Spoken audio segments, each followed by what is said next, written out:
Bismillahirrahmanirrahim. I am a murid of the Tijani Tariqat. Could you please tell us about your Silsila and some of your beliefs? Also, what are your beliefs in regards to Shia and Wahhabism? Okay. Assalamu alaikum. Welcome to you. You may refer to our previous sohbats for all the answers that you've posed. All our beliefs is contained in them, especially about Wahhabis and Shia. It's all with them. And some of our beliefs in our silsila, inshallah. Or where you are, if you are somewhere in the New York area, you may come and visit us. We may sit down and speak one day. This is a very long discussion. It's a very heavy discussion. It's a very heavy topic. To give you some short answer, because I think you're getting a little bit upset now. I'm not answering your question, and I say go to our other videos. Now you have to watch everything for 40 hours to get something. Let me give you a summary, if I can, with the dastur and with the nadat of our Shaykh, inshallah. The Naqshbandi Tariqat is the highest Tariqat. It is the Tariqat al-Aliyah. It is not a Tariqat that was formed 100 years ago, or 300 years ago, or 500 years ago. It was a Tariqat that was given 1400 years ago, during the time of the Holy Prophet ﷺ. This Tariqat was already up and running. That's why the Tariqat al-Aliyah, the most distinguished Naqshbandi Tariqat, it is the Tariqat al-Muhammadiyah. Because who is representing the Holy Prophet ﷺ after he passed? Who? Can you say Hazrati Ali? Then you belong to the Shia kind. You cannot say Hazrati Umar, Hazrati Usman. It's Hazrati Abu Bakr. He is representing the Holy Prophet ﷺ. And this is a tariqat, the secret teachings that the Holy Prophet gave to Hazrati Abu Bakr in his lifetime. And the zikr that is given, the Hatm Khwajagan, is given not 500, 800, 1000, 1200 years ago to start a new way. No, it was given during that time, in the lifetime of the Prophet ﷺ, when the Prophet was moving from Mecca to Medina, and in the cave. What's the name of the cave? Hira. In the cave of Hira, they were sitting, and the secret of the Hatm Khwajagan was given. And Holy Prophet ﷺ with Hazrati Abu Bakr made the zikr with Abdulkerim Gujwani, the cave of Tawr. Oh, Hira. You're giving me. I was going to say Tawr. The cave of Tawr, and the Hira was when the Prophet received the revelation. As in Mecca. The Tawr cave is when he was moving out from Mecca to go to Medina. And in that cave, he made the first zikr of the Khatm Khwajagan with the spirit of Abdul Khalid Gujwani, who was leading the zikr. Although he was born later, his spirit was called from that spirit world. And the spirits of all the Naqshbandi grand sheikhs and the thousands of Naqshbandi sheikhs from that time until Qiyamah, and their murids and their followers, all of them were called to the cave of Thawr in the presence of Hazrati Abu Bakr and the presence of the Holy Prophet ﷺ, and we made the first zikr there. The Silsila began from that. And Hazrati Abu Bakr then received everything. You understand? Everything that the Prophet ﷺ had in his heart, because Holy Prophet is saying, what Allah put in my heart, I pour into the heart of Abu Bakr. Most of it Of course, they are secret teachings that cannot be recorded in books. There is no permission for that. Hazrat Abu Bakr is the closest companion to the Prophet ﷺ, but the hadith that he related doesn't exceed 30 or 40 hadiths. Where are all the thousands and thousands of thousands and thousands of other hadiths that he see personally, watching everything? He wrote it down. Yes, he did. And he burnt it. And his daughter asked, "Oh, my father, you burnt it?" He says, "Yes, because this knowledge cannot be contained in books. It must be passed from heart to heart. And the hearts that is qalbun salim, the hearts that is pure, the heart that is golden, the heart that is clean, the heart that is clean from every ilah except for Allah, the heart that has the naqsh, the embroidery, the engraving, the word of Allah there, then that knowledge is passed to them. Because this knowledge is a very secret, very valuable, very precious knowledge. It cannot be given to everyone. Everyone will not know what to do with it. They will destroy it. They will be in heavy punishment if they do that. So now, from Hazrat Abu Bakr as-Siddiq, it passed to Salman al-Farisi. So it continued then until it reached Hazrat Ja'far as-Sadiq. And Ja'far as-Sadiq, he was, as the name is saying, Ja'far as-Sadiq. Isn't it? He is the grandson of the Prophet ﷺ, on one side, and on the other side from the lineage of Hazrat Abu Bakr. Now we have two lines coming from Hazrat Ali and Hazrat Abu Bakr. Both, only two companions given tariqat, secret teachings now. So both coming, and it came and then it continued. The name Naqshbandi was not given because we are not interested in titles, we are not interested in names. We're interested in the way. And if the way is so secret, it's not going to have a name too. In the beginning, it was known as Siddiqiyah, it was known as Salmaniyah. Later it changed until the time of Shahi Naqshband, our Grand Shaykh, the Pir of our Tariqat. Then by the order and the permission of the Holy Prophet ﷺ, the name of Naqshbandi, meaning the naqsh, the stitching, the embroidery of Allah on the heart, is given, and that stays until Judgment Day. If we know that the original tariqat, the first tariqat, the Tariqat, the mother of all tariqat, came from Hazrat Abu Bakr as-Siddiq radiallahu an, and he is the successor of the Prophet ﷺ. One tariqat was passed to him. 40 tariqats are given to Hazrat Ali karamallahu wajha. He has permission to open 40 tariqats, and these are the other tariqats. The Qadiri, Rufa'i, Dergahi, Shazili, all these other tariqats, where there are hundreds, if not thousands, of branches of these different tariqats. They came out from these 40 tariqats. One tariqat, the Naqshbandi tariqat, and the main trunk of that tariqat, their lineage, continuing from the area of the Hijaz, the area of Central Asia, moving to India and then moving back. Imam Rabbani Qadasa Sir is one of them. So many other ones, they are continuing.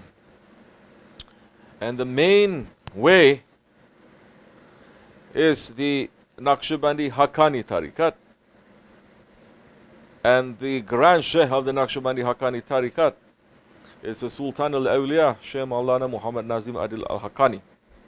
He is the representative of the Holy Prophet ﷺ for these times. There are other Naqshbandi branches. They are branches, they are not the main way. Because we follow the Grand Shaykhs who pass and pass and pass, because some Grand Shaykhs, they may have so many hundreds also of Khalifahs, and they're spreading the tariqat to these different parts of the world. Now they're stuck with that Grand Shaykh, and they're continuing through. They're not coming back. That's okay. That's a different reason for that. Later, everything must come together. Later, all Naqshbandi tariqat must come together, Naqshbandi Haqqani tariqat. And all tariqats now, 41 tariqats, it will all become one, coming into the tariqat of the Naqshbandi tariqat. and the Tariqat al-Muhammadiyah. All mazhabs will then subsume, collapse, join into the Hanafi mazhab, as all religions now must come into the religion of Allah, which is Islam.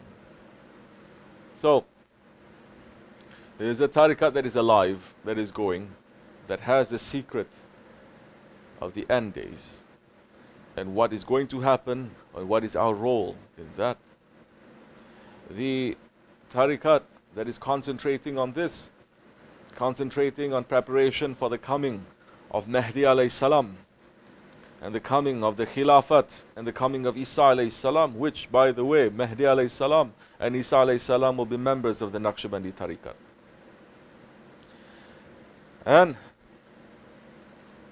preparation for us to fight against the Dajjal that is going to come. So, under Shaykh Mawlana, he has so many Khalifahs. The Khalifa that we are following to make us to come directly to Shaykh Mawlana is our Sahib, our Shaykh, our Master, Sahibul Saif, Shaykh Abdulkerim Kibrisi, our Rabbani. He was veiled from this world less than a year ago. We're still following in his way and is leading us directly to Sultan al-Awliya. So, this is where we are. This is where we stand. Different Khalifas, they may have different jobs, different colors, different ways. This is our way. We don't stand to judge other ways. Other ways, they may stand to judge us, like they always do. We're not busy with that, with fighting and backbiting, but we are just continuing in our way. And this is our way. We hold the Sunnah on top of our head. We hold the Shariat on top of our head. And our Shaykh has trained us, alhamdulillah, enough, and is still continuing to support and train us to be able to balance in this world and to continue with our job. And to walk the destiny that Allah subhanahu wa ta'ala has laid out for us. Now this is the Naqshbandi way. The other ways, the 40 other ways, you have to understand. I ask some Christians sometimes, what is the religion of Jesus? They're like, well, he was a Christian. Really? Jesus say, I come to bring you Christianity. Why is he speaking like that? I don't know. But he's saying, no, he's not. What is the religion of Moses? He said, I come to bring you Judaism? No. They were Muslims. And it's very clear, no one can ask us, what is the religion of the Prophet? He's saying, I'm a Muslim. It's very clear. What is the tariqat of Hazrat Abu Bakr? It's clear. This tariqat is what Prophet gave him, which is the Naqshbandi tariqat. It was not named Naqshbandi in the beginning, later it was named, but it is that. Hazrat Ali, what is his tariqat? If you say Hazrat Ali is split from Hazrat Abu Bakr, then you're completely wrong. Then that time you already made a division. You have made Shiism. You understand? Because Hazrat Ali now, he has to follow Hazrat Abu Bakr. And now you look at different saints who open ways, who open their way. If we say, Mevlana Rumi, he opened the way of the Mevlevi way, correct? Which tariqat does Mevlana Rumi belong to? Which tariqat did Shaykh Abdul Qadir Jilani belong to? Which tariqat does Sayyid Ahmad Rufai belong to? You will find always Naqshbandi, because it is the Tariqat. Then from the Naqshbandi way, they can open other ways. So, we are Ahli Sunnah, alhamdulillah. We are Hanafi Mazhab, alhamdulillah. We are putting the Imams of the Ahlul Bayt on top of our heads, yes. But we are not Shias. We are not those ones who make separation and who curse the wives and the companions of the Prophet ﷺ. And the sultans of the Ottoman dynasty, of the Ottoman Empire, all of them were Naqshbandi. They had to have that training. Because the Naqshbandi tariqat trains the ego, concentrating through sohbat, training the ego. And the ego is the hardest thing to train, hardest thing to learn. It is harder than memorizing 104 books. It is harder than understanding and accomplishing all 500 actions that are good and 800 forbidden actions, meaning the Shariat. Because the ego was given power by Allah to disobey Him.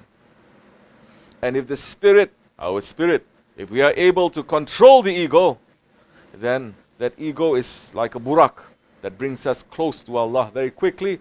That requires years of training, washing up, knocking wall to wall. Your Shaykh, your guide is central in your life. You never want to be without him here or hereafter. You're never going to say you fana fillah and you don't need your Shaykh. That is not in our way. Hazrati Abu Bakr, never he's going to say I find Allah and he's putting the Prophet aside. We cannot even think about it, can we? But so many people in tariqat now saying, I found Allah, I don't need shaykhs. MashaAllah. What progress we made. So, the Ottoman sultans, they're all Naqshbandis because they're trained by their Shaykh. Once they recognize and they can rule their ego, you can rule an empire. Same principles, same intelligence they're going to give you, same power they're going to give you. You can control yourself, you can control the worlds. And isn't the whole idea to be a Khalifatullah? So, it is the Ottoman sultans that they broke the back of the Shia. Ya Sultan Selim, Jannat Makan, may Allah raise his station higher and higher, asking for his spiritual support for us. All other sultans went to the west to bring Islam to the west. He went to the east and he broke the back of Shiism. Then he went to the west and he cleared up all the mess that is inside the empire, those traitors, those ones. So, we are not from them. We respect and we love and we honor the Imams, but their beliefs and their wrong beliefs, we don't. Of course, there are so many of them that are good. Of course, so many of them, they're innocent. Of course, so many of them, they don't know better. And those who are Ja'faris, they are closest to us. They're following Imam Ja'far as-Sadiq. That's why they call Ja'faris. But Imam Ja'far as-Sadiq, he did not start a mazhab. He started a tariqah. Imam Ja'far as-Sadiq's student, murid, was Imam Abu Hanifa. His Shaykh was Imam Ja'far as-Sadiq, but Holy Prophet ﷺ forbid Imam Ja'far to open a mazhab. He's saying with the matters of Sharia, you follow your murid. In matters of tariqah, he must follow you. So, that's why we are seeing it close. We are very close now. We are very close. There's so many that are good, but there are some who are very evil too. Some putting so much confusion, because the beginning of Shiism is all confusion, started by the enemies of Islam, playing up to the emotions of the Muslims. Some, they love Hazrat Ali so much that they say that he's Allah. They say that he is supposed to be the Prophet, but Prophet stole that prophethood from him. He's supposed to be the caretaker.